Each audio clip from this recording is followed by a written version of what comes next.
Welcome back, legends. I hope you're all amazing and I hope you've all had a fantastic week. It is time for another installment of Friday Q&A. As always, if you've got a question you would like me to answer on next week's video, simply put it in the comments section below. And if you want to support what I do here on YouTube, you can check the video description.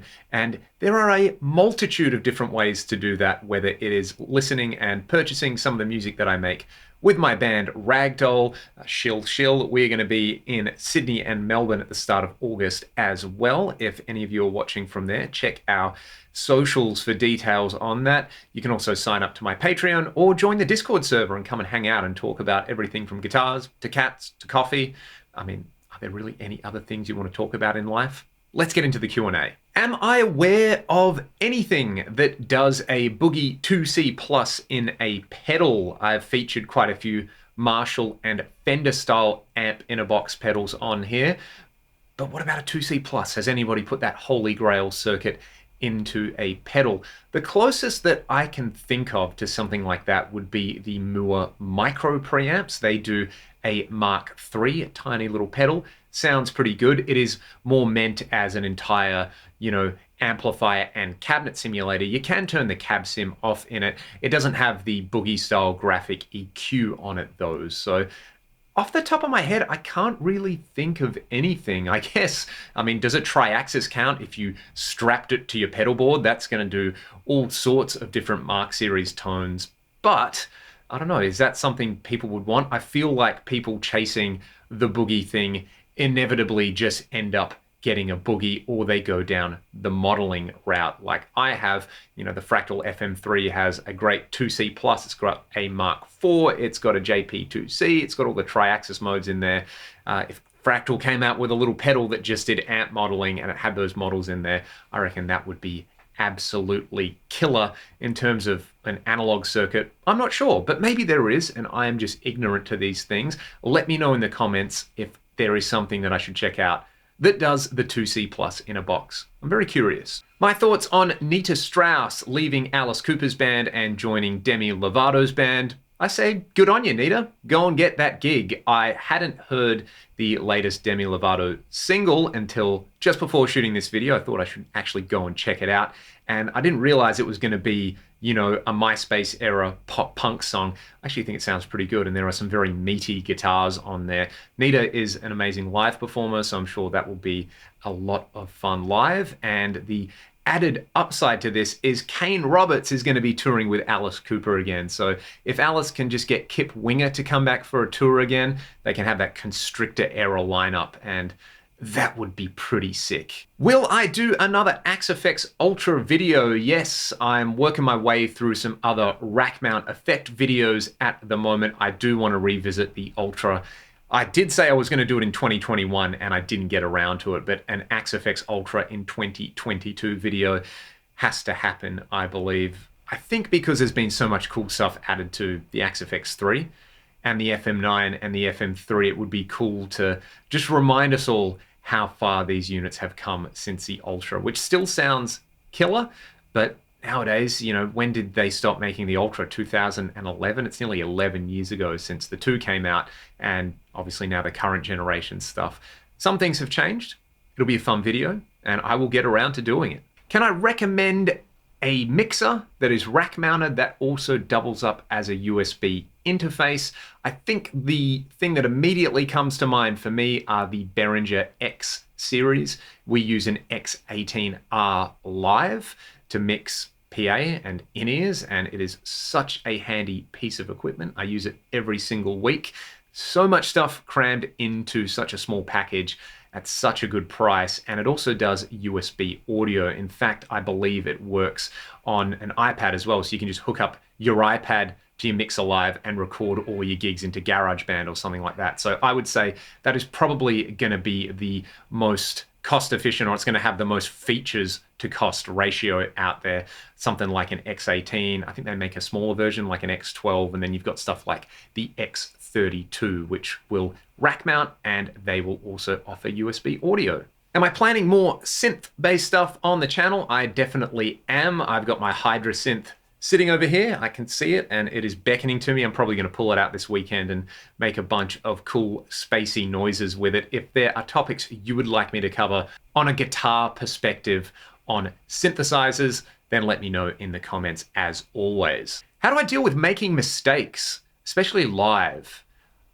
This is good. I'm glad this question has come up because there is no gig that I've ever done where there has been some thing that I have intentionally gone to play and it has not quite come off the way I intended it to happen. So I would say this is more a mindset thing than anything else. If you go and see, I don't know, John Petrucci play a live show and they play the solos perfectly note for note and you can't notice any mistakes, I'm sure your perception of that performance is going to differ from John's perception of that performance based on all the pre-existing performances John has done. To us, we just go, oh my God, that's the best thing that I've ever heard in my life. And to them, they might, see some room for improvement, or they may be in that particular space where they're trying to just constantly learn and grow, being in a growth mindset. And I think being in a growth mindset with your playing is a very healthy mindset to be in, provided you see mistakes as opportunity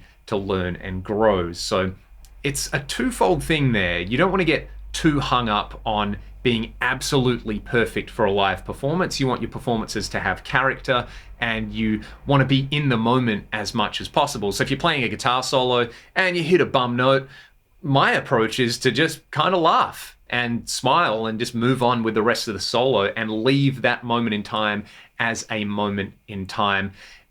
Developing that ability to really let go of those things, and say you're in the third song and you don't quite nail a pinch harmonic in your solo and you don't get that epic pinch harmonic into delay swell like you did on the recording, well, you have a bunch of other songs coming up in the set that each have their own individual moments that you want to get into. So not getting too hung up, trying to be in the moment, but also preparing yourself for gigs and replicating the conditions that you're going to be playing in. So if you play exclusively sitting down at low volume at home, and then you go and play a show and you're standing up and you're running around and it's high volume and you can't really see stuff, I would say try to replicate that at home as much as possible.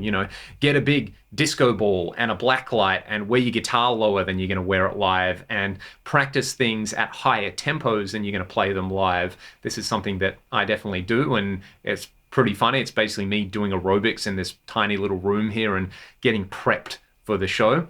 So yeah, there's a few things that you can try there. I think it's mostly mindset and preparation and being in a growth mindset overall. As kind of new agey, airy-fairy as that sounds, there's things that you can do that I outlined. Try them, and if anybody else out there has tips on how to deal with mistakes live, feel free to weigh in the comments section or come and talk about it on Discord. Another plug for the Discord. Have I ever run into the issue of getting static electricity on any of my guitars? And I think this is in reference to a nitro finish Les Paul. I haven't run across that, to be honest, but I wanted to include this question because I thought that was just kind of curious. I haven't done any reading about whether this happens or whether it's a myth or whether your experience can be corroborated or anything like that, but I know a bunch of people out there who watch the channel and who watch the Q&A series definitely have nitro guitars out there. So how do you deal with this reported static electricity issue? I'd be pretty curious to know. From the sounds of the question, it doesn't sound like it's a grounding issue with the pickups or anything like that. It's just like stuff getting stuck to the guitar. I know, like on my main PRS, it's not a nitro finish, but it is a gloss black finish, and I can never get my fingerprints off that guitar. I'm constantly sitting here kind of polishing it, and you move one fingerprint out of the way and another one pops up somewhere else like a little gremlin. So it's kind of fun stuff to talk about. This is a curious one that a few people picked up on last week that I was not aware of, referring to people in the third person as they, so using the they pronoun. Is there any real reason for that? Not really. That's just how I refer to people in third person, and I'm very aware of the raging culture war that is engulfing all aspects of the internet. I try to keep that to like a low boil here on the channel, and also in Australia, it's nowhere near as much as a thing as it is in the United States. So yeah, I can't see why anyone would have a problem with that. I don't have a problem with whatever you want to call me. As my mum used to say, call me whatever you like, as long as you don't call me late for dinner. We will round this one out talking about the amazing images from the James Webb Space Telescope. Some of you know that I did a maths and science degree at university, so this stuff was super interesting for me because I did do a little bit of astronomy when I was at university, and you know, everybody's mind is blown by these things. The image that really excited me was looking at the atmospheric spectra from an exoplanet, and I just stared at that and had a few moments. I'm sure a bunch of you out there did as well. I'm actually lucky enough to have a few students who work in industry that worked on the James Webb Space Telescope, so they were able to share a few things about the whole kind of process there and just the way it brought in so many clever people to do these things. And you know, looking at those images, you kind of peer out and you think, there's got to be intelligent life out there in the universe. There may not be intelligent life yet on Earth, but you'll look at how many stars and galaxies and how much stuff there is out there, and it just really makes you wonder. It made me feel like I was 6 years old again, and I was looking at my first images in a book about space and the Hubble Space Telescope. And yeah, I don't know. If you haven't seen those images yet, you just got to go and do it right now and just peer at them for as long as you need to.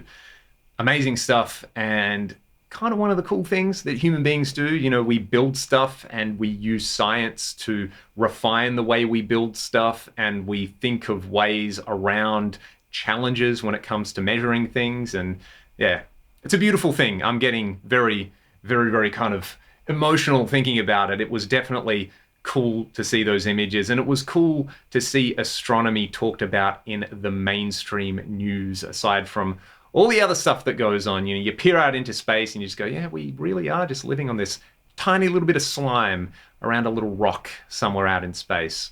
And on that note, I will say thank you so much for watching the video. If you have questions for next week, put them in the comments section below. You can support my channel using the links in the video description, and I want you all to have a fantastic weekend. Be good to one another, take care of yourselves, and I'll see you next time. Cheers.